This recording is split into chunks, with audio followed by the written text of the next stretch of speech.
Salut à tous, très heureux de vous retrouver pour cet épisode bonus du Dunk Hebdo NBA Podcast, une émission consacrée au play-in, aux matchs joués cette semaine, oui, mais aussi au play-in, le concept en général. Ça fait 3 ans que le play-in existe, 2 ans dans sa forme actuelle, et c'est toujours un objet un petit peu qui amène des débats, qui est pas toujours apprécié par tout l'ensemble du microcosme NBA. Donc, on va faire ensemble un petit débat sur ça aujourd'hui. Pour faire ce bilan, il était déjà là dans l'épisode précédent. Il revient. C'est Madiane. Comment ça va, Madiane? Eh ben ça va, j'ai regardé beaucoup plus de matchs que la fin de saison régulière en peu de temps. C'est peut-être un indice pour le futur débat. Est-ce que tu te sens, du coup, dans l'état d'esprit playoff ou pas? Ouais, non là j'ai trop envie que ça commence. Là ça y est. Et alors, là, le débat sera pas équilibré parce qu'on est tous les deux plus ou moins en faveur du play-in, mais restez jusqu'à la fin. Pour moi, c'est un grand avantage du play-in en tant que spectateur. C'est vraiment une mise en bouche. Tu vois, c'est vraiment, il y a les étages de la fusée petit à petit se déboîtent, se retirent. Et là, je trouve que le play-in apporte ça. Mais on en parlera plus à la fin de l'épisode parce que pour l'instant, on va revenir match après match sur.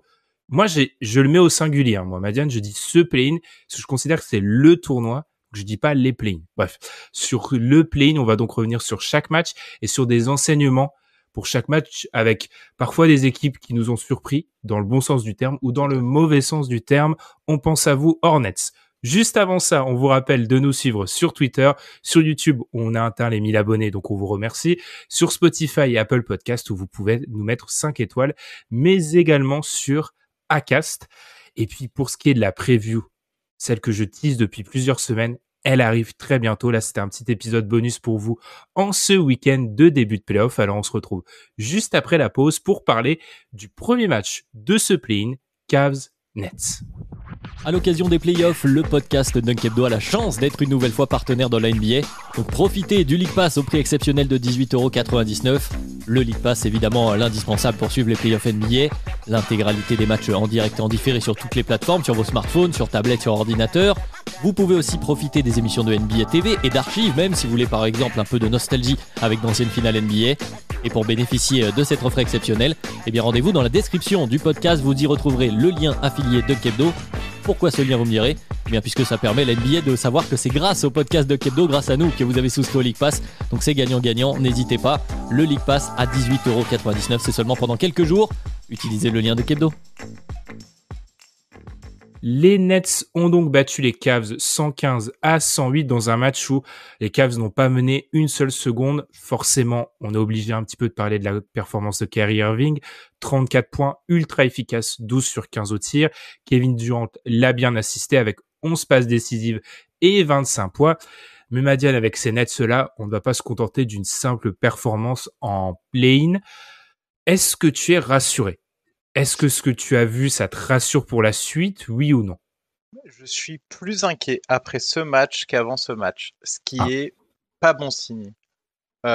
Tu le sais, on a eu un débat il y a pas mal de temps déjà sur euh, les équipes auxquelles on croit en playoff. Moi, je suis un Nets believer parce que je pense qu'ils ont le meilleur joueur actuel.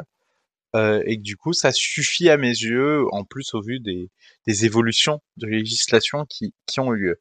Mais euh, on a un Ben Simmons qui est pas revenu, qui revient qu'au Game 4. Je trouve que la line-up, en termes de taille, est courte. On se dit, mais non, ils ont joué avec Drummond, ils ont joué avec Laxon. Il y a un truc qui me dérange. Et en plus, ils ont entamé un play-in avec une rotation très, très, très courte. Et ils ont gagné que le premier carton. Ça a suffi, hein, mais ils ont gagné qu'un seul carton. Et, et je fasse pas non plus une incroyable équipe des Cavs. Et du coup, moi, ça m'a posé plus de questions à la fin du match qu'avant le match. Avant le match, je pensais qu'ils allaient les éclater et les désosser facilement. Et que ce serait fini en 3 cartons. Et pas vraiment, finalement. Enfin, c'était plus ou moins fini à la fin du premier, mais après, ils se sont fait gratter au fur et à mesure du match. Avec ces Nets, moi, j'ai toujours 2 problèmes ce match-là a pas fait vraiment varier personnellement, moi, ce que je pense d'eux. La contribution défensive de KD me pose toujours souci. On le voit, en début de match, notamment quand il est sur le terrain avec un Drummond, c'est de facto le protecteur de raquette. Et ça, ce n'est pas possible quand on parle de Kevin Durant qui est la pierre angulaire de ton attaque. Il conteste 8 tirs, il en conteste beaucoup moins quand Nick Claxton est sur le terrain, mais personnellement, je ne fais pas confiance à Nick Claxton sur des grandes séquences de playoffs à très haut niveau. Sur l'aide, la protection du cercle, parfois c'est lui le protecteur de cercle, et ça, c'est pas possible. Deuxième chose, je vais rejoindre ce que tu as dit, je les trouve petits. En fait, je les trouve super petits.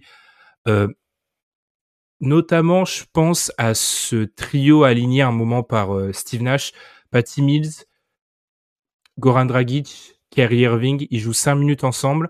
C'est un trio qui a déjà joué ensemble pendant la saison régulière. J'avais cherché 56 minutes. Je suis très, très sceptique sur la viabilité de ça sur une série de playoffs. En particulier, si tu joues une équipe, on pense aux Celtics, qu'ils vont jouer au premier tour, où c'est assez grand, ça peut switcher partout.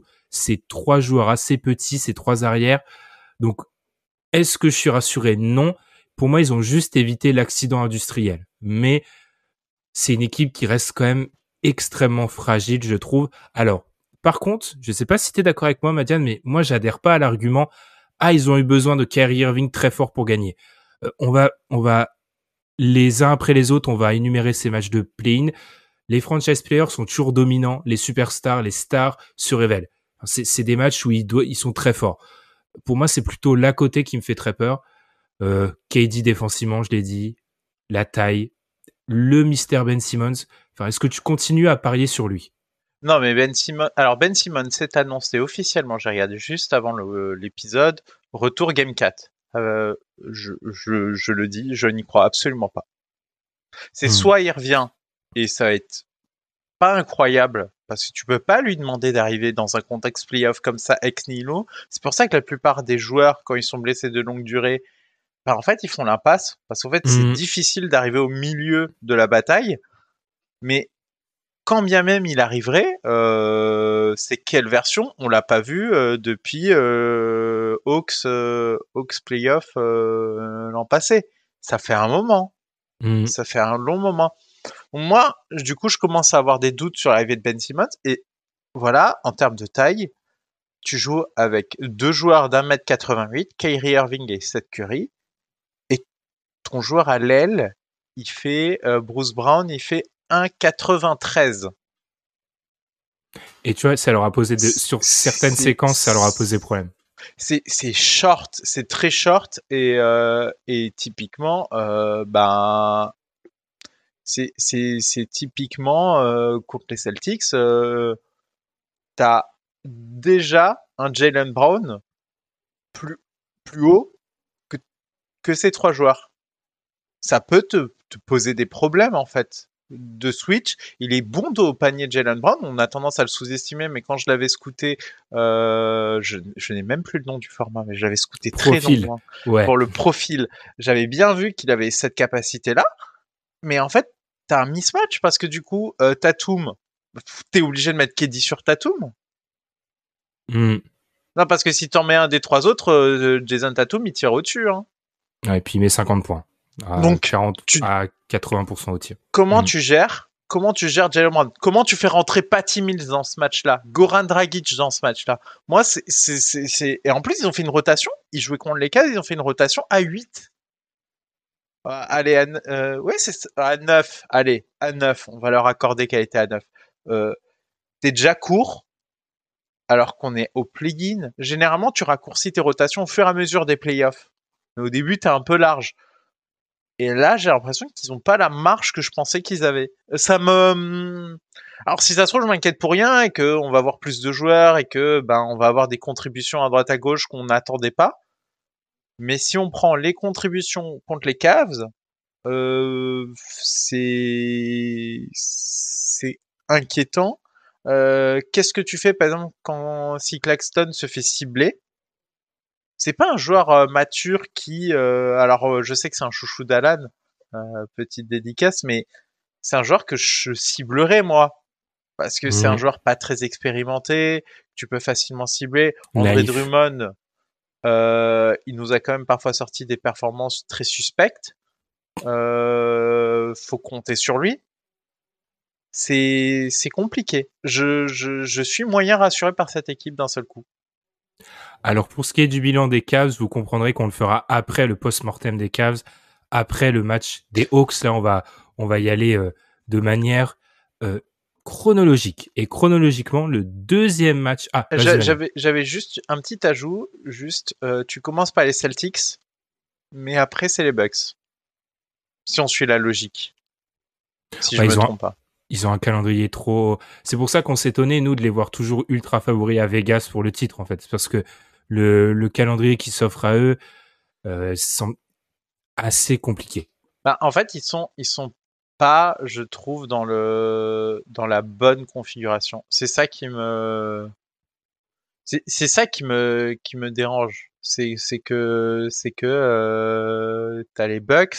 Ensuite, tu chopes soit le Heat, soit les Sixers, selon toute vraisemblance. C'est ça, tu vas castagner fort 3 fois de suite.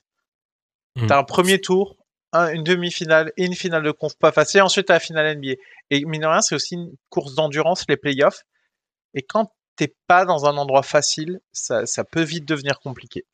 4 tours difficiles de playoffs, j'ai pas souvenir, ça n'arrive pas. Tu passes pas 4 tours difficiles de playoffs sans avoir de marge. Il faudrait qu'ils se créent des séries faciles ou alors que le tableau se dégage pour eux. Mais ça, j'y crois pas trop.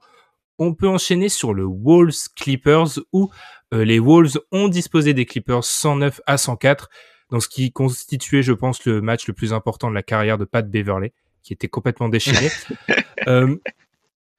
Le petit point positif, ce qu'on va essayer de retenir de ce match, c'est que Minnesota a su gagner sans un Towns dominant. On a vu que les Clippers avaient une défense ultra agressive sur Karl Anthony Towns, qui l'a limité dans son apport, mais D'Angelo Russell et Anthony Edwards ont fait le taf. Oui, Towns en plus, problème de faute sur ce match, il a vraiment eu du mal. Mais quelque part, je trouve que c'est symbolique de ce que sont les Wolves maintenant. C'est-à-dire que Towns dominant n'a jamais suffi dans cette équipe. On le sait depuis des saisons. Towns est dominant depuis quasiment sa première saison. Il est incroyable, mais ça n'a pas toujours suffi pour les playoffs. Mais là, il a deux joueurs qui prennent le relais là, en l'occurrence. Donc, D'Angelo Russell, que j'attendais pas forcément aussi bien, et Anthony Edwards. Et en fait, ce qui m'a frappé en fait, c'est peut-être que c'est plus une question de match-up qu'autre chose. C'est-à-dire que Edwards contre les Clippers, c'était un peu une kryptonite pour eux, je trouve. C'est-à-dire que sur les bases arrières, ils avaient du mal face à un mec aussi athlétique que lui à gérer. Et finalement, ils sont bien taillés, ces Clippers, pour limiter des joueurs sur les ailes, je trouve. Ça peut le faire.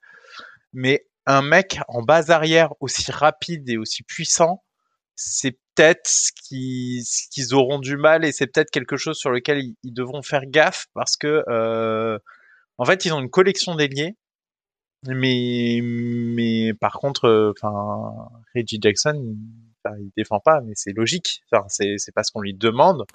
On en parlera de leur role player. La théorie des costumes, elle est en pleine application là.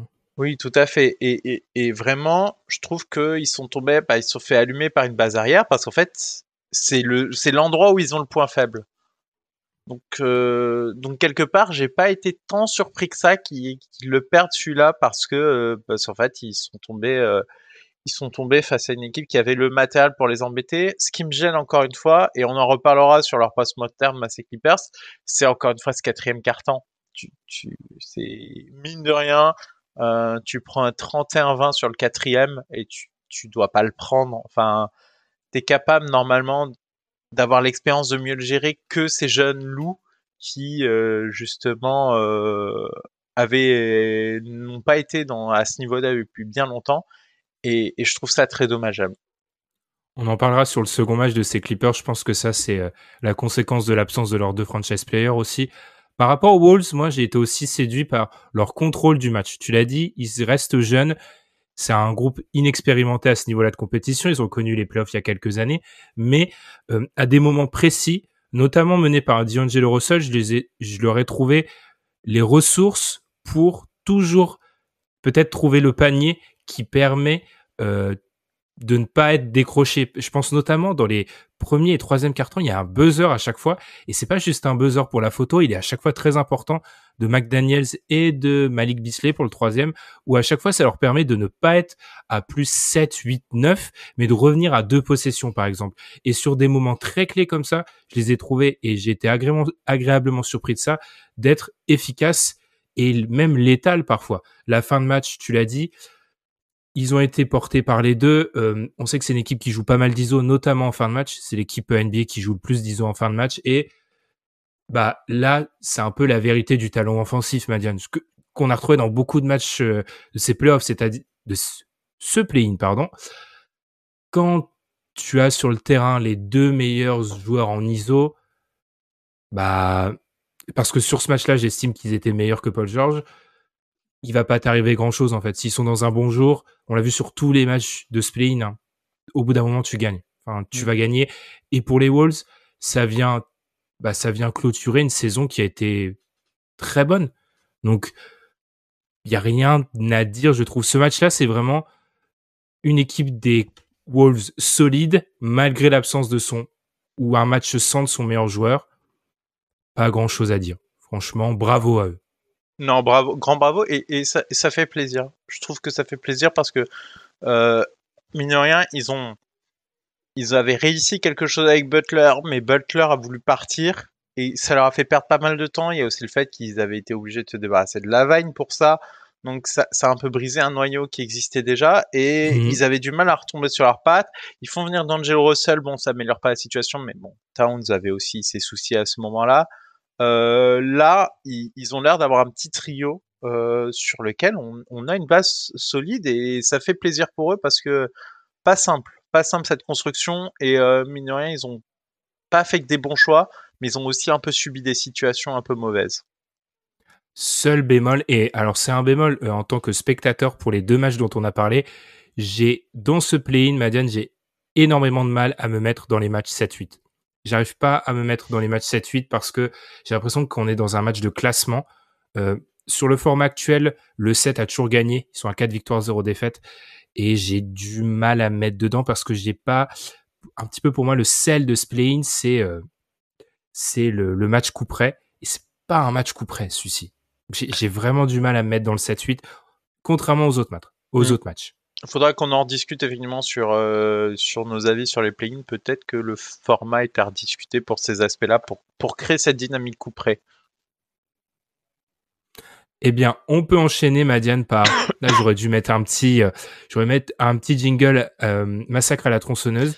J'ai écrit Hawks... AK-47 sur les notes. Ah, alors là, sortez, j'allais dire vos enregistrements, pas du tout, vos enregistrements. Bref, sortez ce que vous voulez. Hawks 132, Hornets 103. Les Hornets se sont donc fait atomiser par les Hawks dans ce match entre le 10e et le 9e de la conférence Est à Atlanta. Il faut savoir que les Hornets commencent à être des coutumiers du fait. L'année dernière, ils s'en sont pris 144 contre les Pacers au même stade de la compétition. Ils étaient menés de moins 39 à un moment dans ce match-là contre les Pacers l'année dernière. Cette année, ils sont descendus jusqu'à moins 33. Alors, Madiane, on va discuter des problèmes de construction de cet effectif. On en avait parlé à la trade deadline, ce sous-investissement dans le poste de pivot à l'intérieur qui se paye, mais il va falloir qu'on parle de l'attitude des joueurs aussi, parce qu'on est devant une performance honteuse de la part des Hornets. On peut faire des clips, hein. Je peux, si vous voulez, réclamer-le. Si vous voulez un top 5 des pires actions défensives des Hornets sur ce match, je les ai, hein. J'en ai envoyé à Ben, j'en ai envoyé sur la conversation du podcast. Il y a des florilèges. J'ai une question, le coaching staff, il était en vacances ou ça se passe comment? Parce qu'en fait, c'est une équipe qui n'était pas préparée à jouer un match contre les Hawks. Tu ne peux pas me faire croire qu'ils ont préparé ce match. Ou bien, s'ils l'ont préparé, il y a un problème. Les joueurs qui savent pas, qui doivent prendre. Il y a vraiment une séquence, on peut me la réclamer, je vous la montre, où Trae Young remonte la balle. Logique. C'est la séquence de base. Ils sont tous en défense. Et ils se regardent. Ah, c'est qui doit prendre Trae Young déjà? Trae Young, il avance, il tire. Mais Et moi, j'étais là, je me disais, mais attendez, dans une équipe héliocentrée comme les Hawks, tu as cette hésitation. Ils ont voulu trapper souvent le porteur de balle. Ils montaient à 2 dessus, très souvent dans le premier quart-temps.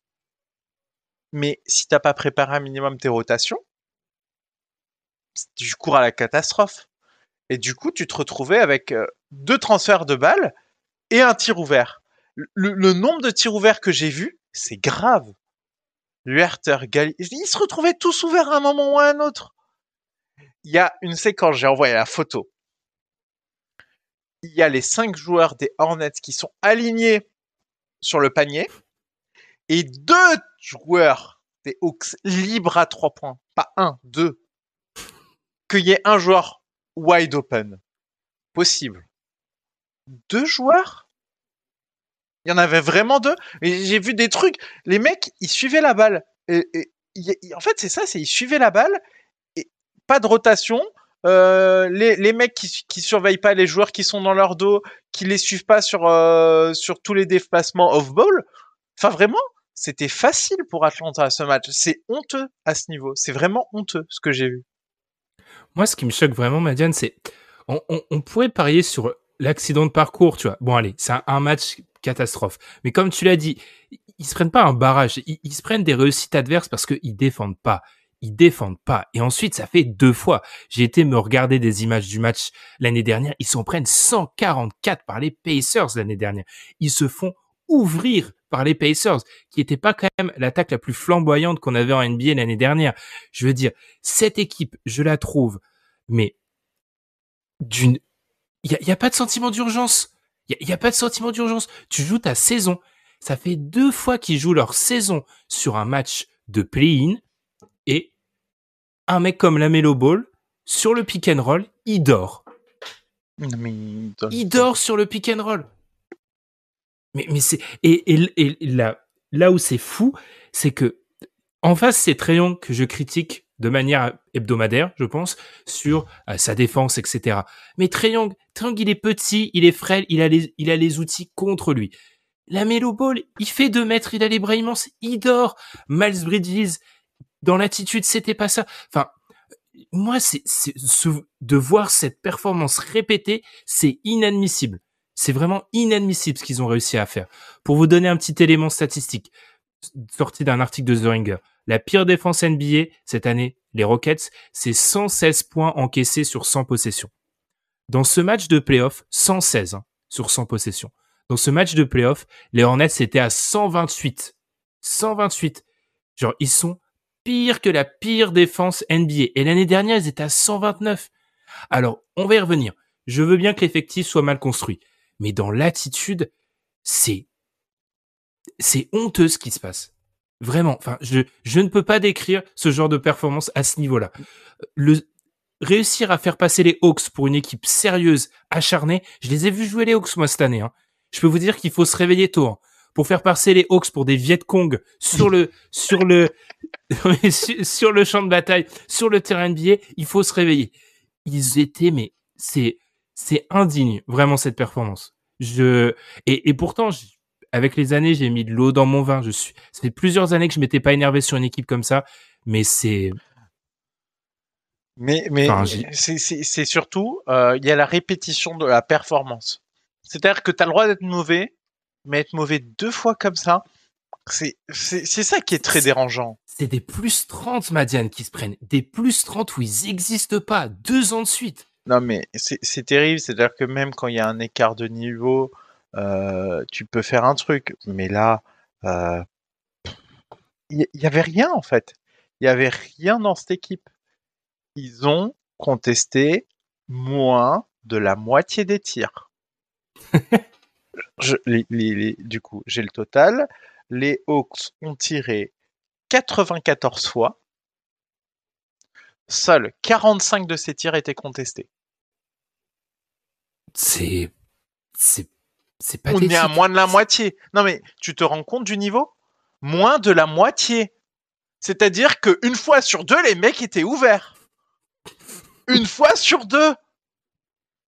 Non, mais en vrai, je sais pas. En fait, tu peux pas encaisser comme ça 130 points sans avoir déconné. Parce qu'en plus, les Hawks, offensivement, ils sont en pilotage automatique. Hein. Mais Trae Young était même pas en réussite. Tu t'es fait allumer, Trae Young, il était même pas en réussite. Mais qu'est-ce que ça aurait donné? Tu pouvais en prendre 150 sur un bon jour de Trae Young. Trae Young était même pas dans un bon jour. Oui. Tu pouvais en prendre 150.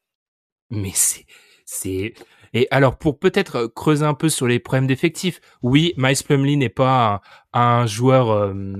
c'est pas un joueur qui doit starter en playoff, c'est même pas un joueur qui doit être un pivot remplaçant, je pense. PJ Washington, et là on voit la différence, et cette marche intermédiaire que représente le play-in entre saison régulière et playoff. PJ Washington en 5, tu peux vivre avec ça sur des minutes de saison régulière. Quand tu es dans cette marche intermédiaire où, en plus, face à toi, tu as un maestro du pick and roll, peut-être le meilleur joueur NBA sur le pick and roll, tu n'existeras pas. Il va te découper avec PJ Washington dans ce genre de situation. Et c'est à ce moment-là, c'est dans le deuxième quart-temps, quand PJ Washington est dans cette situation-là, qui se font exterminer. Je veux dire, on a les résultats de la politique de sous-investissement dans le poste 5, mais pour moi, ça n'explique pas la performance. Il y a des problèmes d'attitude. Je sais pas si c'est le coaching staff, Madiane. Je sais pas si c'est les joueurs. Moi, j'estime que parfois, il faut quand même mettre les joueurs face à leurs responsabilités, face à ce genre de performance. Et est-ce que c'est pas non plus, Madiane, le révélateur d'une équipe dont le bilan est complètement faussé? C'est-à-dire que les Hornets ne sont pas à quelques matchs des playoffs. C'est une équipe qui, contre le top 10 de l'Est, donc les équipes qui jouent soit le play-in, soit directement qualifiées en play-off, étaient à 11-20 il y a quelques semaines. Ils sont à 4 victoires, 12 défaites depuis le 23 janvier. Ils ne gagnent pas contre les bonnes équipes de l'Est. Donc, le play-in sert aussi, pour cela en moi, à révéler les vrais écarts. Alors, c'est qu'un match, c'est un match coup près, mais en termes d'attitude, ça fait 2 ans qu'ils ne passent pas le test. Ça fait 2 ans qu'ils sont très loin des playoffs, ces Hornets-là. Donc, avec la prolongation, ou en tout cas la situation contractuelle de Miles Bridges, on entame une intersaison décisive pour eux, assurément. Non, c'est clair, c'est décisif. Enfin, leur intersaison. Alors, on va quand même. Bon, bah, y a pas Howard. On peut essayer de trouver des circonstances atténuantes.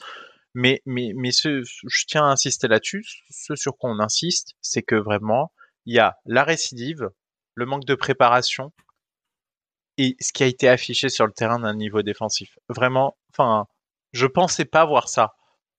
Et le pire, c'est que j'ai râlé qu'aujourd'hui parce que j'avais vite fait zapper sur le match et je me suis dit, ça m'a pas choqué parce que tu peux être à la masse sur certaines séquences. Tu as le droit d'être à la masse. Tu peux pas me faire un best-of de toutes les erreurs défensives possibles et imaginables, surtout contre les Hawks. C'est vraiment l'ensemble de l'œuvre qui a jeté en fait. Et là, ok, les joueurs, je suis d'accord. Moi, coaching staff, je peux pas croire.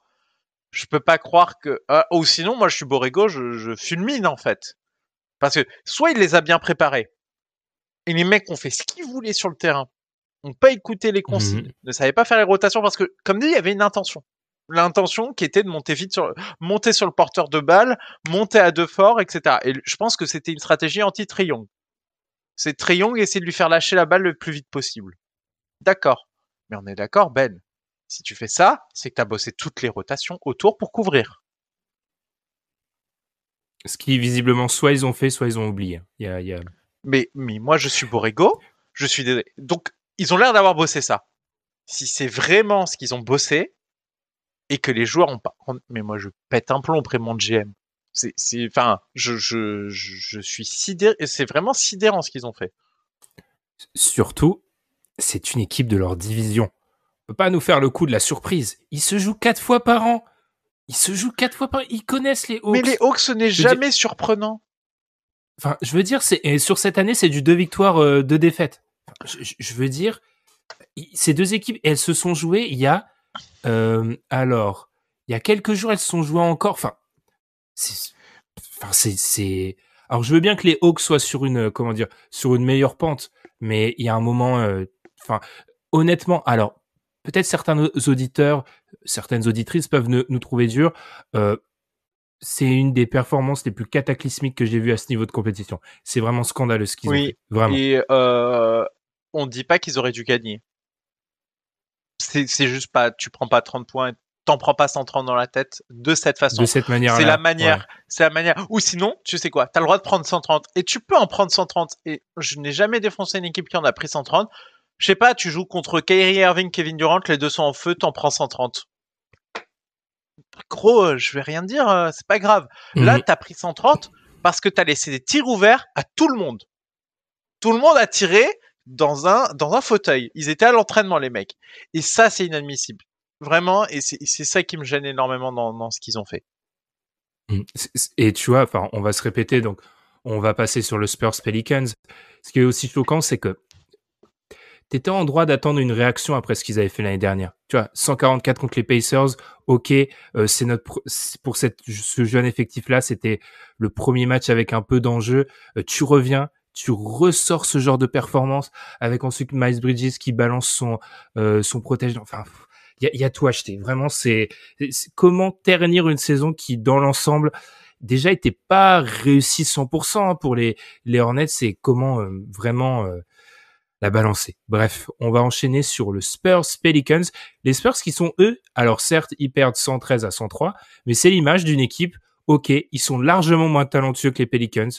Y a pas photo sur les dynamiques. Les Spurs sont moins bons, mais c'est une équipe coachée, carrée, digne. Alors, ils ont pas le potentiel offensif, ils ont pas le potentiel highlight pour TikTok peut-être, mais au moins c'est une équipe qui a été digne, Madiane, et dans son basket. Alors, on le sait il y avait cette stat que j'avais déjà vue par rapport aux Spurs qui, contre les équipes à plus de 50%, ils ont le niveau d'une équipe qui joue le top 5 de la draft. C'est-à-dire qu'ils sont très, très en difficulté, mais ils ont été solides dans un match qu'ils ont perdu contre des Pels plus forts. Exactement. Et ils se sont battus jusqu'au bout. Pour faire l'image avec les Hornets, ils se sont battus. Ils étaient tout le temps en retard. Du début à la fin du match, ils étaient en retard. Mais ça jouait, ça a essayé de gratter. C'était toujours là, au cas où il y avait un accident en face. Il n'y a pas eu d'accident, ils ont perdu le match. Mais dans le quatrième, ils reviennent quand même à un moment. C'est-à-dire qu'ils ils sont toujours là en mode poil à gratter, c'est sérieux. Mais ils sont un peu limités parce que ils ont pas le meilleur joueur en fait et largement pas ni le deuxième. Enfin, allez, peut-être le deuxième, ça peut se discuter, mais en tout cas, ils ont pas le meilleur. Ou sur ce match-là, je pense pas. Non, sur ce match-là, je pense pas. Mais du coup, voilà. En tout cas, il leur manque. C'est ce que je dis. C'est ils ont beaucoup d'ingrédients qui existent dans cet effectif. C'est un bel effectif et on les attendait pas là. Ils sont plus hauts que ce qu'on avait anticipé. Justement parce qu'ils sont sérieux, qu'ils prennent les matchs qu'ils doivent prendre. Ils essaient de gagner quand ils peuvent, etc. Maintenant, en fait, ils sont trop vite, trop hauts, j'ai la sensation, et que il leur manque le gros joueur que t'as drafté, parce qu'à mon avis, tu vas pas le signer, étant donné la situation de la franchise. Et normalement, t'es censé le drafter, tu l'as pas drafté. Enfin, je vois pas de joueur du calibre d'un Kawhi Leonard dans cet effectif. Ouais, un mec des H20. Un mec des H20, il y en a pas. Et t'as pas de mec des H20, mais t'es trop fort pour réussir à le choper. Or, énorme style à la draft, t'es pas dans la position de le choper. Et c'est un peu ça qui m'inquiète pour ces Spurs, c'est-à-dire que c'est très bien, c'est très beau, mais j'ai peur qu'ils soient dans une dynamique ventre mou sur ventre mou sur ventre mou, où on va arriver au play-in et on va se faire taper. Alors là où je nuancerai un petit peu, par exemple, par rapport à la draft, ils ont le 9e choix, eux, du coup, avec le jeu des bilans. Alors oui, ils ne devraient pas, avec ce choix-là, tomber sur un joueur qui va changer l'équation. Mais ce que je trouve, c'est comment il y a de la cohérence. C'est clairement une franchise qui parie. Alors, est-ce que le pari est judicieux? Je ne sais pas, mais ils espèrent que un de leurs jeunes joueurs va se développer de telle manière qu'il va toquer plus ou moins à la porte du DH20. Par rapport à ces Spurs, tu vois, moi, en l'état, ils peuvent faire quoi? En l'état, ils vont faire quoi? Échanger quelques-uns de leurs jeunes joueurs contre un plus gros potentiel? Ça, j'y crois pas. Ils vont pas s'aligner sur une free agency. C'est pas le style de la maison. L'ajout d'un autre jeune joueur, notamment via ce choix de draft, ça peut être intéressant, mais je pense ils commencent à entrer dans la période où ils doivent être un peu progressés et de manière significative pour vraiment jouer les playoffs ou en tout cas être de candidats sérieux au play-in et peut-être pas dans cette situation 9-10. Donc ça suit son cours. Après, c'est une équipe, quand tu regardes le bilan pur, Madiane, ils sont pas comme les Hornets où ils étaient en positif largement, les Spurs.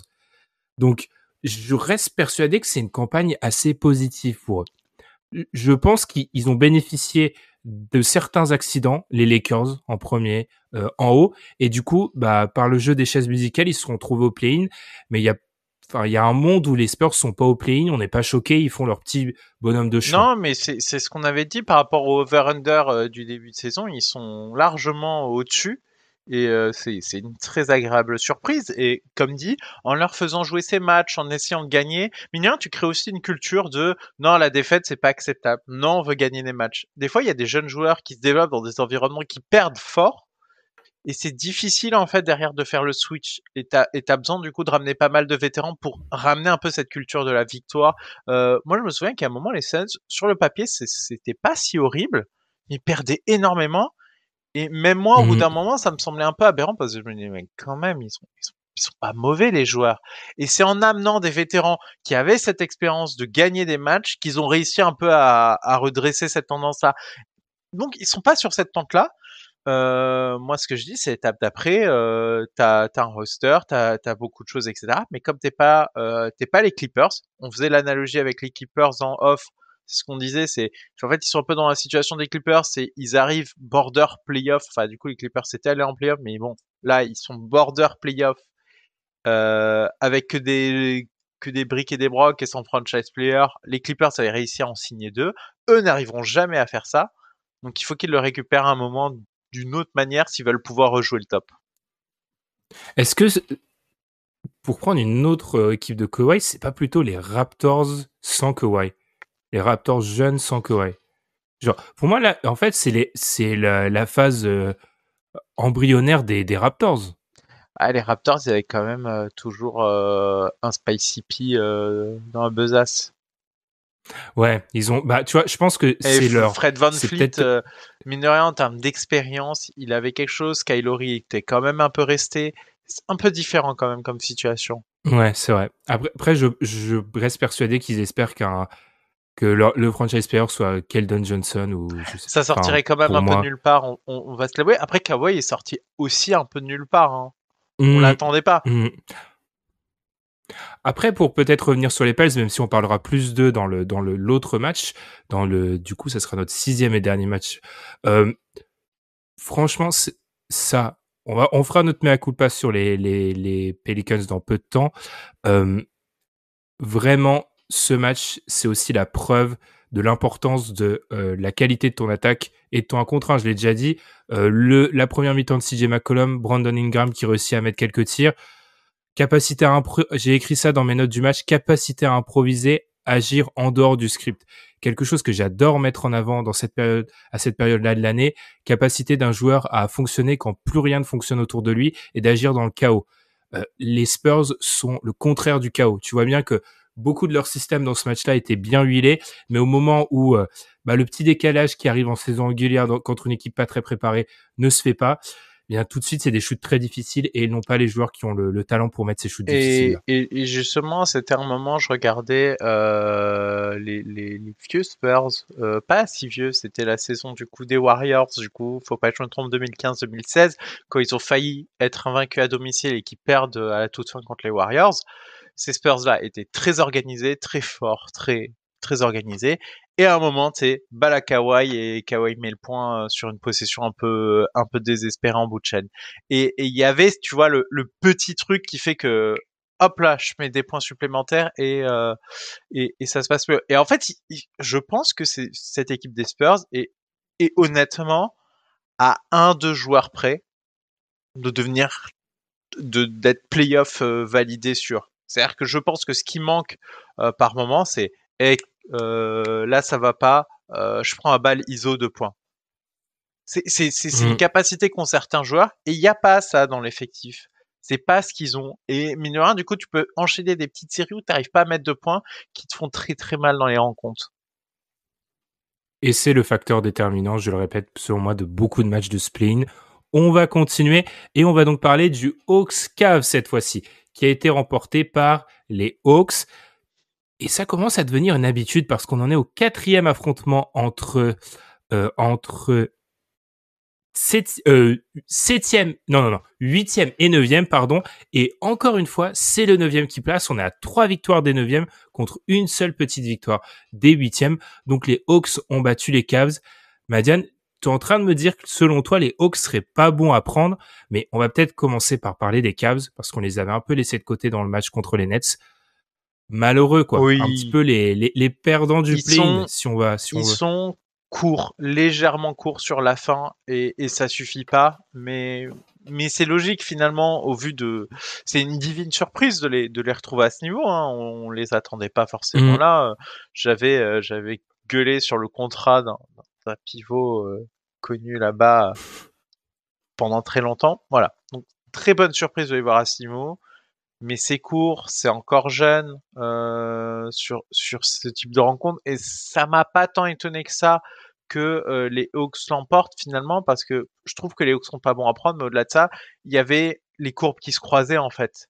C'est-à-dire qu'on avait les Cavs qui avaient démarré très fort et qui commençaient à plonger, et les Hawks qui avaient démarré très très difficilement et qui finalement se sont mis dans un régime de croisière, et qui en fait, moi sur la fin de saison, tu me dis Cavs ou Hawks, on redémarre la saison à partir de maintenant, qui va en playoff, les Hawks évidemment. Donc il y a aussi ça. Donc non, ils ont construit un truc sympa. C'est juste que on voit aussi les limites. C'est-à-dire que la contribution du banc, il faut en parler, elle est famélique. Et ça fait quand même la différence. Il y en a que 3 qui ont joué. Du coup, j'ai mes notes, c'est Okoro, Rondo et Kevin Love. C'est les 3 seules contributions qu'ils ont, et elles sont anecdotiques. Et tu peux pas arriver comme ça là où les Hawks, en fait, depuis qu'ils font sortir Bogdanovic du banc, en fait, on réussit à trouver un équilibre où ils ont un artilleur qui sort du banc et qui mine de rien, soulage pas mal les titulaires dans ce genre de moment. J'ai envie de ressortir mon théorème Suns de l'année dernière. Ils n'étaient pas préparés à arriver à ce niveau-là. Ils sont donc confrontés à des problématiques qu'ils n'avaient pas prévues. Alors que, peut-être à l'inverse des Suns, certaines étaient à moitié prévues. Je pense notamment au deuxième porteur de balle, ou quand on ramène un Rajon Rondo. Mais ça, il y a trop une perte de niveau comparé à Darius Garland. Et puis la présence sur le terrain de certains joueurs qui n'ont pas encore le niveau pour ces quasi-playoffs. Isaac Okoro, que j'avais été très critique avec lui dans notre épisode de début d'année sur les Cavs.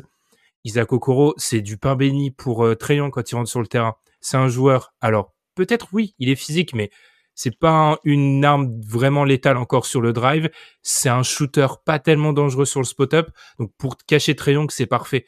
Parce qu'en plus, sur le pic, ce qu'ont très bien fait les Cavs, parce que c'est un peu la première fois qu'on voit vraiment une équipe, notamment en Rajon Rondo, qui le fait un petit peu, qui prend la balle, donne la balle à son meilleur attaquant extérieur et dit en gros, Trae Young change sur moi et l'oblige à défendre.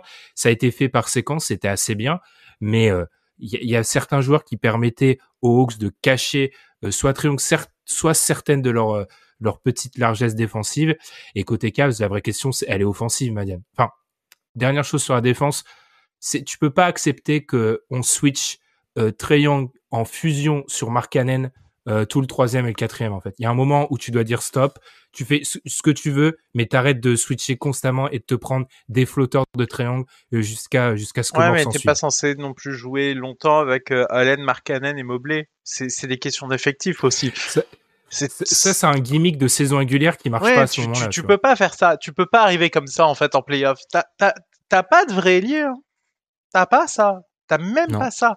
Donc, bon, y en a qui vont encore me dire que l'espoir c'est Isaac Okoro. J'ai toujours pas d'espoir pour lui. Mais de toute façon, Isaac Okoro, Biggerstaff a à moitié avoué que c'est un arrière ultra physique qui est un défenseur. Personne n'imagine Isaac Okoro comme un défenseur sur ailier et comme un c'est attaquant ce qu'on a essayé ailier. de me vendre la dernière fois que la dernière fois qu'on en a parlé, mais bah pourquoi pas, les gars. Moi, j'attends de voir. Vous me direz à ce moment-là comment ça marche. Mais voilà, t'arrives, t'as pas d'ailier. Du coup, il y a un moment, on disait ils ont trop de pivots. Bah ouais, mais en fait, finalement, ton backup, ça a été Kevin Love à un moment dur pour lui aussi dans cette rencontre. Il avait vraiment du mal. T'as perdu Rubio, t'as même pas un Cedi Osman qui peut t'apporter un petit peu de minutes. T'as perdu Sexton en plus. Enfin, t'as vraiment rien. T'as aucun bon facteur. Hein. Il y a un mec dont on n'a pas cité le nom qui était titulaire dans ce match côté Cavs. Côté Cavs. Caris Levert. C'était pas un ultra bon match, mais bon. C'est du Caris Levert, il prend des shoots casse-croûte, il se prend un peu pour Stephen Curry par séquence. C'est du Caris Levert, c'est un joueur qui continue à avoir une certaine cote, qui est pas vraiment adapté à cet effectif en position de titulaire. Il aurait été rajouté en joueur de banc qui aurait pu apporter un petit peu, oui, mais là tu vois la petite justesse de l'effectif pour ce niveau-là. Ils sont bien placés pour peut-être ajouter des petites touches dans cet effectif et peut-être l'utiliser en sortie de banc. Ça peut être une bonne chose. Tu vois, ce dont ils ont besoin, c'est vraiment ailier aussi, deuxième porteur. De toute façon, ça fait 6 ans je fais cette émission-là. Je me répète tous les ans. Deuxième porteur de balle. C'est le moment de la saison où l'héliocentrisme, petit à petit, son importance va diminuer et il vous faut un troisième joueur capable de porter la gonfle. Et on voit bien là. Madiane, quand Garland fait pas ses tours de magie, il se passe rien. Mais quelque part, c'est très satisfaisant, je trouve. Moi, c'est avec Tom, on est tous les deux fans et je suis très très satisfait de son développement parce qu'au moment où on le draft, moi je me suis dit qu'est-ce que c'est que ce bourbier? Il y a déjà un meneur, en plus le meneur il dort avec le ballon, donc ça va être compliqué. Il commence à se goupiller, etc. Il réussit à s'imposer comme titulaire. Il fait une excellente saison. À côté de lui, bah pareil, il y a un Mobley qui apprend énormément de choses cette saison et qui a joué pour la gagne des victoires d'entrée de jeu, qui a été très important d'entrée de jeu. Moi, qui a pas eu peur du moment. Exactement. Il y a énormément de choses ultra positives. Ok, vous sortez, messieurs les Cavs, mais grand respect pour votre saison. Et en plus, vous êtes à 2-3 choses près. Vous auriez fait les playoffs. Vous auriez pas eu toutes ces blessures. Vous seriez en playoff. Ça, j'y crois dur comme fer. En plus, même là sur le match de play-in, il vous manque du monde. Vous battez jusqu'au bout et vous n'êtes pas si loin. Vous auriez pu le prendre avec des bonnes circonstances. Il y a que du positif à retenir de cette saison. Ok, c'est une déception de rater les playoffs, mais en soi, ils étaient pas dimensionnés pour être là. Ils ont 2-3 choses à bâtir et ils ont en plus la marge de le faire. Il y a moyen de corriger la surabondance à certains postes. S'il faut envoyer Mark Cannon ailleurs pour essayer de se renforcer ailleurs, je pense que c'est pas un choix compliqué à faire, je pense. Mark Cannon, bizarrement, on parlait du contrat, mais sa cote a dû augmenter après cette année, tu vois. Du coup, c'est peut-être le moment, parce que du coup, quand t'as un vrai ailier, non, c'est pas. Ça répond à beaucoup de problèmes. Il va partir. Même un Mark Cannon qui sort du banc, bon, pourquoi pas. Même si je trouve que c'est pas non plus là où toute sa valeur est optimisée. Voilà, il y a énormément de choses à construire. Il y a tout un monde à explorer et ils sont sortis dans des circonstances ultra défavorables et pas très loin. Donc, je trouve que l'avenir est radieux pour ces Cavs. Par 2 équipes qui, en début de saison, étaient annoncées jamais de la vie elles feront le play-in, tu vois. Enfin, jamais de la vie on avait imaginé les Nets et les Hawks au play-in. Donc ça peut être, il y a ça de positif. Je me demande même, alors ça, on va garder ça pour dans quelques minutes quand on parlera du bilan play-in. Je me demande même à quel point c'est pas plus positif que de jouer une série de playoffs où tu te prends 4-0, où t'es à moins 15 à chaque match. Parce que là, t'es quasiment dans une situation de quasi match 7 ou match 6 et 7, disons, et peut-être que t'as un niveau de pression qui est peut-être supérieur à ce que t'aurais pu espérer dans une série de playoffs, mais ça, je divague. Finissons par le Clippers Pelicans. Madiane, d'ailleurs, j'avais pas donné le score du Hawks Cavs, c'était 107-101, match très serré. Globalement, les matchs ont tous été serrés, sauf, à part la bouillie de basket des Hornets. Tout était plutôt serré. On va finir 105-101. Même scénario, le 9 bat le 8. Les Pelicans sont allés gagner à Los Angeles. Il m'a fallu quand même 2 quarts temps et demi, Madiane, pour me rendre compte qu'on était à Los Angeles. Je t'avoue, véridique. Hein. Il y a certaines salles qui ont vraiment créé de belles ambiances, mais là, les Clippers, il a fallu les mettre dans l'ambiance. Alors, attends, tu vas rire parce que du coup, j'ai eu la même sensation parce qu'en fait, la mascotte des Clippers, en fait, je me suis dit, attends, c'est pas la mascotte des Pélicans, là, je sais plus, etc. Du coup, non, mais c'est vrai parce que elle est effrayante. Et du coup, je me suis demandé à un moment, mais attends, c'est vrai, on est où? C'est bizarre, je vois cette mascotte, mais c'est vraiment celle des Clippers, je savais plus. Ouais, tu vois, alors que, enfin, dans la folie de match qu'on a regardé, on était un petit peu perdu. C'était un peu moins visible que pour d'autres. Avant de parler du small ball des Clippers, parce que je sais que c'est un petit peu le sujet, il faut parler des Pels qui, je trouve, ont été extrêmement solides. Ces Clippers, c'est une équipe de vagues, c'est une équipe de run. Enfin, ça fait maintenant, on a eu plusieurs matchs de très haut niveau de playoff, maintenant de play-in, où les Clippers ont joué sans Kawhi, parfois sans Paul George, comme c'était le cas ici. Et c'est une équipe qui, avec son small ball, crée des vagues. Et pour moi, c'est très important pour une équipe de pas paniquer et de réussir à garder la tête haute. Et c'est ce qu'ils ont réussi à faire. Ils ont jamais coulé, ces Pelicans. Brandon Ingram, très dominant. Alan parlait sur notre conversation de certains joueurs qu'on avait peut-être sous-estimés et de la confiance qu'il avait dans certains joueurs. Je dirais peut-être pas aussi loin, mais oui, notre constat de début de saison était très très dur. Les Pelicans ont fait 2 matchs très solides et dans la fin de match, oui, ils ont un avantage tactique. Et là, je te lance, Madiane, sur le small ball des Clippers. Est-ce que c'est ça la bascule du match? En fait, moi je reviens à je rembobine avant d'arriver au 4e, il y a le 3e qui est très intéressant. Parce qu'en fait, le 3e, je me dis vraiment les Clippers vont le faire. Parce que il y a un moment où ils alternent entre une zone et une défense individuelle. Il y a un Nicolas Batum qui réussit très bien, franchement, son 3e quart-temps en termes défensifs, excellent, vraiment. Et je pense qu'il a contribué à enrayer tout ça. Et il y a un moment où quand les Pélicans décident du coup de contester tous les rebonds offensifs, ils ont pris une marée qu'ils s'attendaient pas forcément à voir. Et c'est là où ça a commencé à basculer aussi. C'est qu'il n'y a pas que effectivement ils avaient un meilleur joueur, deux meilleurs joueurs en ISO que les autres. Ingram met des tirs super importants. Et McCollum était très rassurant quand il remontait la balle. Justement, tu pouvais compter sur lui et je trouvais que ça a dégagé une impression de sérénité offensive qu'ils avaient un peu perdu dans ce 3e quart-temps. Mais surtout, ils ont pris une marée sous le panier qui m'a beaucoup fait penser à ce qui se passait pour les Suns face aux Bucks à certains moments.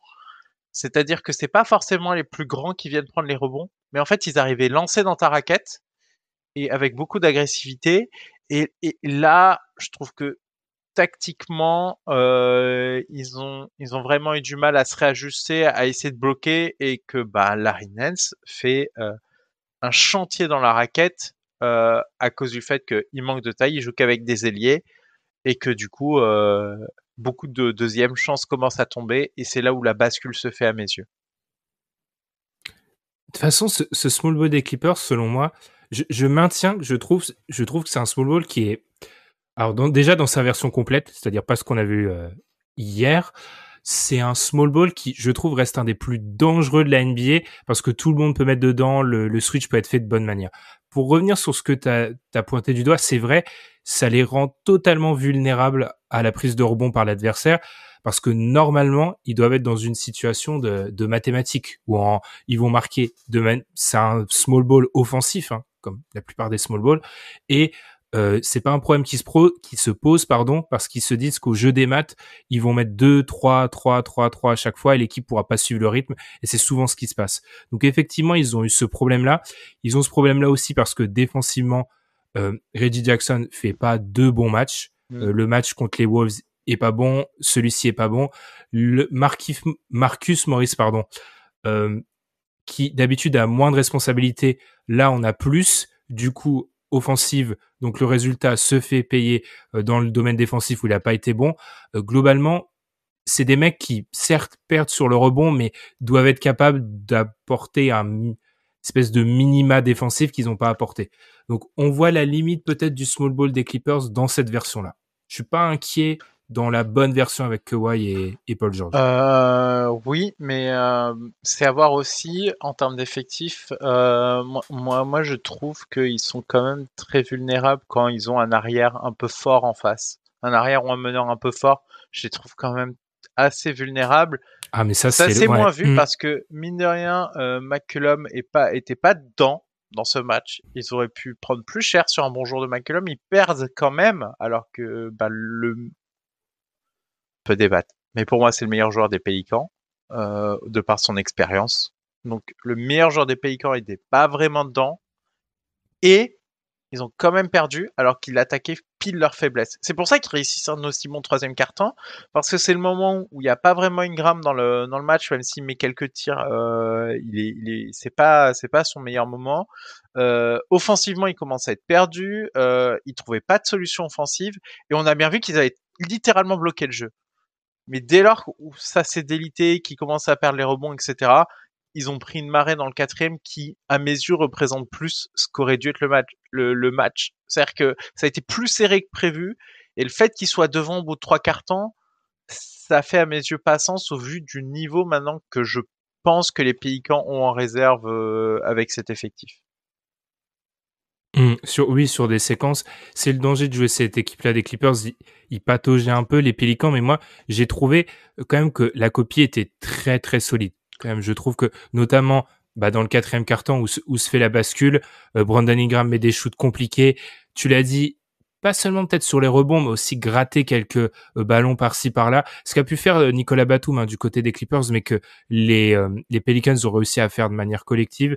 Non, c'est une belle performance et c'est une équipe sur laquelle on doit faire un mea culpa général qu'on avait complètement enterré après 3 semaines.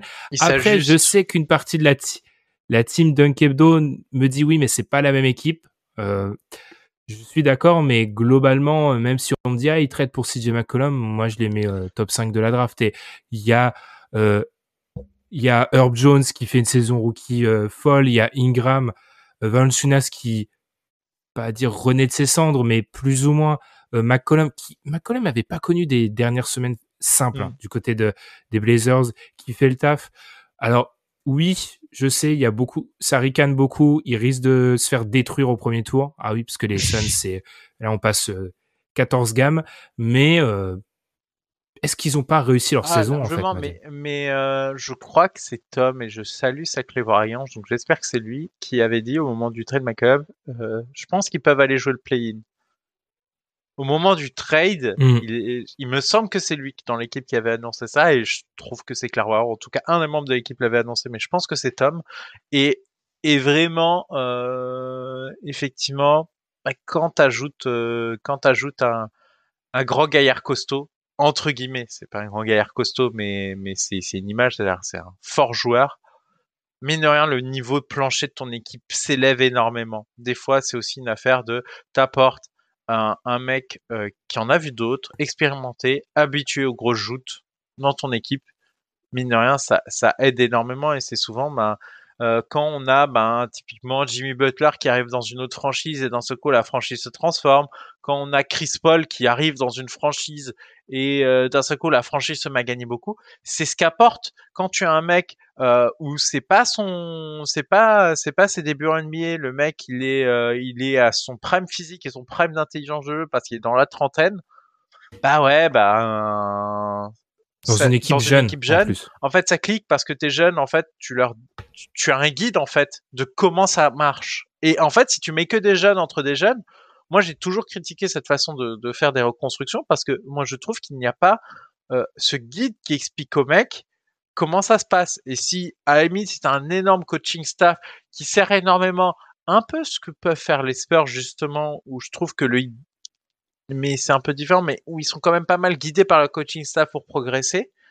Si t'as pas ce mec-là dans ton effectif, qui va leur montrer la voie? C'est le Far West. Et je trouve que justement cet ajout de CJ McCollum que j'avais regardé en haussant un sourcil en me disant ouais, ça changera rien. Bah si, ça change quand même parce que t'as un mec expérimenté, Valanciunas, il en a vu d'autres aussi, mine de rien. C'est pas un nouveau joueur.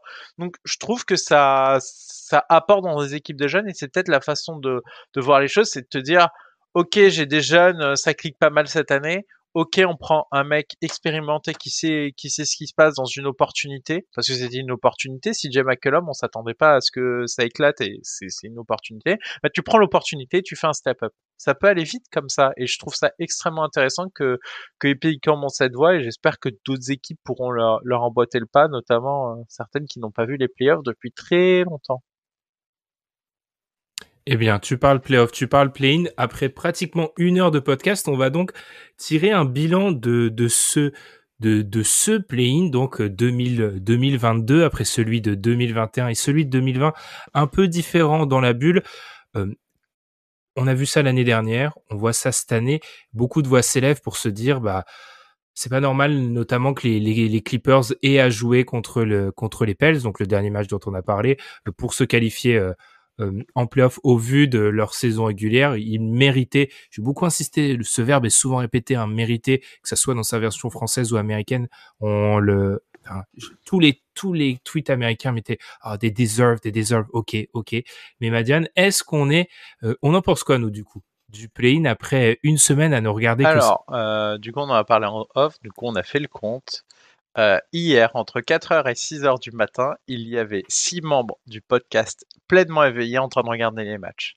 Ce qui n'arrive jamais en saison régulière et même dans les premiers tours des playoffs, en avoir 6 en même temps, ça arrive pas si souvent. Et ça, pour moi, c'est significatif. C'est-à-dire que nous qui sommes des gros passionnés de basket, désolé, hein, regardez les matchs. Et ça veut dire que ça apporte un produit nouveau qu'on n'a pas forcément. Moi, je suis d'accord sur le fait que justement 7 et 8, c'est peut-être pas très intéressant parce qu'il n'y a pas la notion de coup près. Mais un match coup près comme hier, le gagnant il passe, c'est comme un Game 7 en fait. C'est un Game 7, mais c'est un Game 7 un peu en mode apéritif. Et je trouve que c'est plutôt intéressant d'avoir ça. Et moi qui avais des doutes sur le format, j'en suis favorable. Et autre chose, mine de rien, sur la dynamique, qui me fait croire que les Hawks dans une série contre les Cavs ne gagnent pas? Qui, qui me fait croire que les Pels sur une série face aux Clippers ne gagnent pas? Personne. C'est la meilleure équipe des deux à l'instant T qui est passée. Point. Il y a ce truc de c'est pour ça que j'ai beaucoup insisté sur mérite, Madiane. Il y a ce truc, je pense qu'il y a deux conceptions, deux manières deux manières de voir le problème. Les fans NBA, je vais nous inclure dedans, mais ceux qui critiquent le play-in vont voir la saison régulière comme un tout en se disant, bon, bah, en gros, il y a eu 82 matchs à la fin, 1, 2, 3, 4, 5, 6, 7, 8, boum, playoff. La NBA se dit, dans une logique marketing, de vendre son produit, terme horrible, hein, mais ok, mais 1, 2, 3, 4, 5, 6, 7, 8 au 15 avril, c'est peut-être 1, 2, 3, 4, 5, 6, 8, 9 dans le niveau actuel à l'instant. Et la NBA se dit tout simplement dans une logique de qualité de produit, il faut peut-être mieux que j'ai une équipe qui se classait 10e mais qui est dans une bonne dynamique plutôt qu'une équipe qui se classait 7 ou 8. Sachant que je rappelle, le 10e pour l'instant n'est jamais passé. Donc moi, je trouve ça positif pour tout simplement avoir, oui, les meilleures équipes sur l'instant. Parce qu'il y a cette notion de momentum aussi que j'apprécie. Alors oui, c'est peut-être... oui, c'est un côté un petit peu cruel pour certaines équipes, notamment pour les Clippers, mais si regarde ça égoïstement pour avoir le meilleur spectacle en playoff, eh bien, je trouve que la formule a du sens. Pour parler par rapport aux équipes aussi, Madiane, les Pelicans, c'est le symbole de la réussite du play-in. Je veux dire, il n'y a pas de play-in en NBA, les Pelicans, ils arrêtent de jouer au 15 janvier. Ils arrêtent complètement et ils tankent. Là, ils s'accrochent, ils gagnent une place au play-in et finalement, ils arrivent en play-off, pardon. Il y a aussi souvent on se plaint du nombre de matchs d'écart. Il faudra avoir une logique de limiter le nombre de matchs d'écart. Ça, je suis complètement contre. Alors, je vais t'expliquer pourquoi rapidement, je parle beaucoup. D'abord, tu peux pas laisser un événement NBA au conditionnel. C'est pas possible. C'est-à-dire, si tu mets de la conditionnalité et que la NBA se dit bon, on bloque une semaine pour les play-in et que t'as que 2 matchs pendant une semaine. Enfin, le play-in est censé être ce hors-d'œuvre, c'est vraiment cette montée en puissance. Tu ne peux pas conditionner ça à un écart de match. Ensuite, prenons un exemple cette année. On est d'accord que les Kings ont fait le move Sabonis pour, dans l'idée, aller au play-in. Oui. On n'est pas d'accord avec la logique, mais c'est la logique. Au moment où ils font ça, le 8 février, ils sont à 2 matchs de la 10e place. Donc, en gros, le play-in est complètement en visu pour eux. Ils sont à 6 matchs de la 9e. À l'époque, les 9e, ce sont les Lakers. Donc, alors oui, il y a eu un accident industriel, mais tu as en droit de penser qu'au 8 février, la 9e, elle est impossible à prendre. Et qu'il y a que la 10e qui est possiblement accrochable. Donc moi, je comprends qu'il y a peut-être cette notion de manque d'équité, mais je suis séduit par le format, quoi. C'est des matchs excitants. Ouais, non, clairement. Et moi, je vais prendre 2 autres exemples extrêmes parce que je suis d'accord avec ce que tu as dit. C'est une équipe qui gagne tous au mois de novembre, tous au mois de décembre, tous au mois de janvier. Super, ils sont bien classés. Et genre, je sais pas, c'est les Mavs et ils perdent Luka Doncic jusqu'à la fin de la saison. Est-ce que tu as vraiment envie de voir ça en play-off? Parce que ils vont arriver bon an mal an, plus ou moins dans ces places-là. Qu'est-ce qu'on fait? C'est qui la meilleure équipe? C'est vraiment ces Mavs sans Doncic ou une équipe qui est en train de monter du type Pélican? Bon, joue un match pour voir. Ok, non, en fait, les Pélicans sont meilleurs. C'est les Pélicans qui passent. Alors, ok, il y a aussi la notion de match couperé, mais ça aussi, c'est de la question de la dramaturgie. Si c'était une série, ça me saoulerait. Justement, le fait que ce soit un match couperé, c'est ça qui donne l'intérêt à la série. Je donne un autre exemple. Imaginons par exemple ces Mavs qui souffrent toute la début de saison. Ils récupèrent Luka Doncic, ils font une remontée, ils arrivent 9e. Bah ouais, j'aimerais bien qu'ils aillent en play-off parce qu'en fait, c'est pas un 9, c'est un faux 9. C'est plutôt un 6 ou un 5 ou un 4 au vu de leur niveau. Donc ne pas les avoir en play-off, c'est se gâcher du spectacle. Donc oui, c'est cruel, etc. Oui, ça fait du mal aux équipes un peu moyennes du type Clippers qui ont pris des matchs, mais voilà. Mais les Clippers, ils seraient peut-être arrivés du coup, et ils sont 8. Ils sont 8. Clippers Suns, et les gars, ils n'arrivent pas à défendre les arrières, hein. Clippers Suns, je vous laisse imaginer le massacre. Enfin, voilà, faut se le dire. C'était pas intéressant non plus. Donc oui, ok, il y a la logique, il y a toute la saison, etc. Tu te fais rafler la mise à la fin. Mais non, en fait, les équipes qui le méritent vraiment, elles sont dans le top 10 et elles y sont. Il n'y a pas de problème. Mais pour 7-8, c'est plus du contextuel. Je pense, tu vois, vraiment, nous, on a une vision de, on veut avoir les 8 meilleurs candidats, les 4 meilleures séries de chaque côté à l'instant. Et c'est vrai que parfois, au vu de la saison, oui, cette notion de temps long, de mérite qu'insuffle la NBA sera pas respectée avec le play-in. Mais encore une fois, égoïstement, est-ce qu'on veut pas tout simplement les 4 meilleures séries à ce moment-là, sachant que en plus, il faut pas non plus exagérer. Je rappelle encore une fois que le 7e est toujours passé. Il y a ce petit imbroglio 8-9 où à se demander si il y a pas une question de momentum qui joue, mais autrement le 7 passe toujours.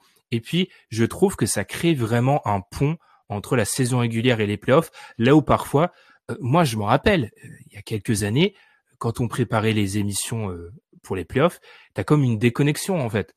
Comme oui, cette équipe-là, oui, elle est 7e, ça fait 3 semaines qu'elle joue plus vraiment parce qu'elle sait qu'elle va être 7-8, 6-7-8, elle s'inquiète pas. Qu'en gros, elle choisit plus ou moins son adversaire. Enfin, il y a pas cette crainte-là. Alors que là, t'insuffles une crainte, c'est horrible de le dire, mais t'obliges toutes les équipes, mis à part peut-être celles qui sont 1, 2, 3, à se battre pour accéder aux playoffs. Donc oui, le côté cruel, je l'admets, mais je trouve qu'en tant que spectateur, c'est des matchs kiffants. Enfin, le Hawks Cavs, vraiment sur le dernier quart, ça éclate n'importe quel match de saison régulière en fait. Et en fait, pour un peu finir sur ce débat, il y a aussi, moi je me souviens de moments marquants justement où t'avais Nuggets contre Portland. pour une place en play-off. T'as Wolves contre les Nuggets, encore une fois, pour une place en play-off. Eh ben, on s'en souvient parce que on arrivait en fin de saison et on avait deux équipes qui se battaient pour le 8e strapontin, qui étaient à pas beaucoup de matchs d'écart et qui se battaient. Eh ben, ça donnait des matchs super. Eh ben, là, c'est plus situationnel. Tu l'as pas une fois de temps en temps sur un concours de circonstances, tu l'as tout le temps. Moi, je trouve ça plutôt positif. Je suis plutôt content d'avoir ça. Et puis, je trouve pour les jeunes équipes, tu vois, Madiane, c'est aussi, ça peut être une occasion de se confronter. Je parlais souvent à l'époque de Trae Young ou de Devin Booker qui étaient des joueurs qui commençaient à taper à la porte du TH20 mais qui avaient jamais joué de match, tu vois, de match supérieur. Bah là, ce sont des matchs supérieurs et ça permet, je pense, pour des jeunes équipes notamment, parce qu'on en a beaucoup, on a parlé de beaucoup de jeunes équipes aujourd'hui, bah, ok, de comprendre l'ajustement. Les Cavs, ok, l'ajustement, c'est Darius Garland, quand il a pas le ballon, qu'est-ce qu'on fait? Les Hornets, dans un monde où il n'y a pas le play-in, ça fait 2 ans qu'ils finissent 10 et on se dit, ah, ils sont pas loin, ils sont à quelques matchs. Là, on sait qu'ils sont très loin. Là, on sait. Là, il y a pas besoin. Et, par exemple, ça peut coûter la place d'un mec comme Borrego. Ce qu'on a sous-entendu, ce que Bobby Marks d'ESPN a lui aussi sous-entendu, ça peut amener les front office à prendre des décisions pas précipité, mais plutôt dans le processus, en se disant, OK, là, on a vu ce genre de défaillance sur des matchs coup près. Il y a pas de, enfin, moi, il n'y a pas de côté négatif d'un point de vue équipe.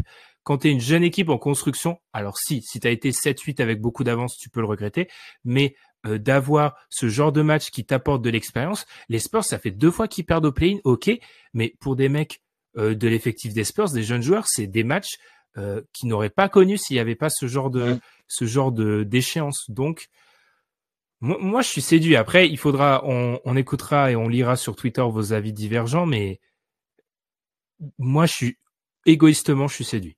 Non, finalement c'était facile comme débat parce qu'on est tous les deux d'accord, mais c'est exactement mon point de vue et je suis curieux d'avoir les chiffres d'audience de ces matchs parce qu'ils étaient bons les précédentes et si ça continue d'être bon, il n'y a aucune raison qu'on arrête parce que mine de rien, ça crée un nouveau temps fort et c'est peut-être ce dont manque la NBA et on en a déjà parlé. Les temps forts, c'est très important pour fédérer du public.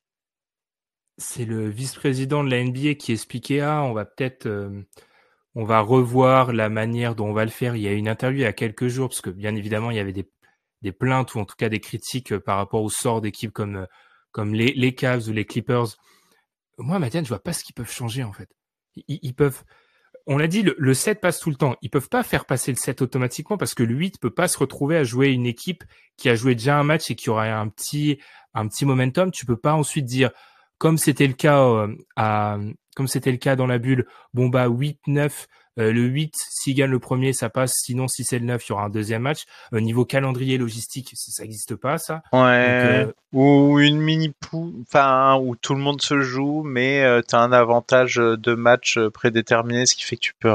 Ce serait difficile. Ce serait genre le 7 commence avec, je sais pas, comme s'il avait une victoire d'avance, le 8, comme s'il avait 0,5 victoire d'avance, et puis tout le monde se joue. En négatif.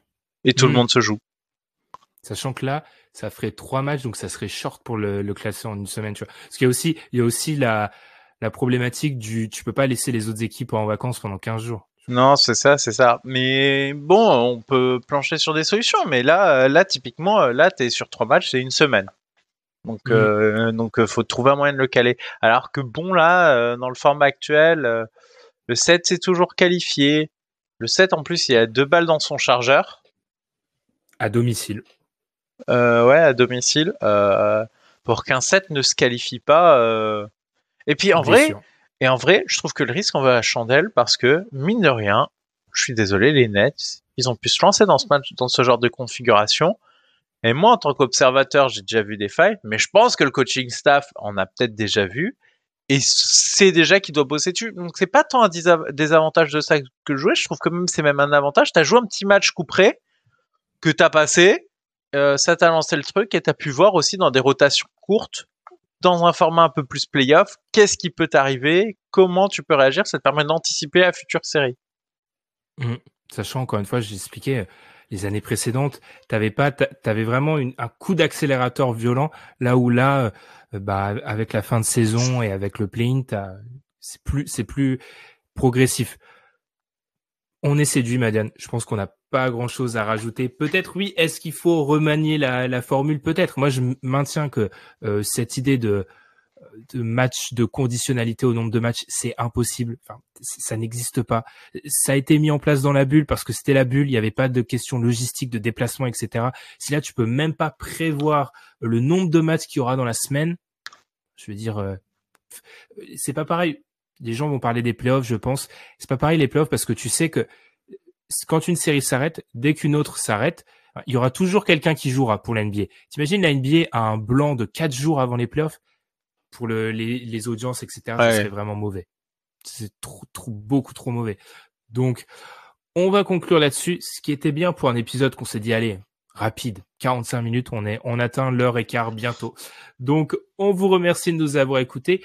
On vous souhaite de bons débuts de playoffs parce que, quelle que soit l'heure où c'est publié, les playoffs auront commencé. Donc, on espère que vous avez apprécié ces premiers matchs. On se retrouve, je l'ai dit, très vite pour parler des playoffs, bien évidemment, et faire cette fameuse preview. Elle en vaut la chandelle, je vous le promets. N'hésitez pas à nous suivre sur Twitter, Apple Podcast, Acast, Spotify et YouTube. On vous remercie pour les 1000 abonnés. Et puis nous, on va se reposer un peu, Madiane, quelques heures, et puis on va démarrer dans peu de temps, très peu de temps même, le premier tour des playoffs. Merci encore, Madiane, et puis à très vite. À très vite, salut. À l'occasion des playoffs, le podcast Dunk Hebdo a la chance d'être une nouvelle fois partenaire de la NBA. Donc profitez du League Pass au prix exceptionnel de 18,99 €. Le League Pass, évidemment, l'indispensable pour suivre les playoffs NBA. L'intégralité des matchs en direct et en différé sur toutes les plateformes, sur vos smartphones, sur tablettes, sur ordinateur. Vous pouvez aussi profiter des émissions de NBA TV et d'archives, même si vous voulez par exemple un peu de nostalgie avec d'anciennes finales NBA. Et pour bénéficier de cette offre exceptionnelle, eh bien rendez-vous dans la description du podcast, vous y retrouverez le lien affilié Dunk Hebdo. Pourquoi ce lien, vous me direz? Eh bien puisque ça permet à la NBA de savoir que c'est grâce au podcast Dunk Hebdo, grâce à nous, que vous avez souscrit au League Pass. Donc c'est gagnant-gagnant, n'hésitez pas. Le League Pass à 18,99 €, c'est seulement pendant quelques jours. Utilisez le lien Dunk Hebdo.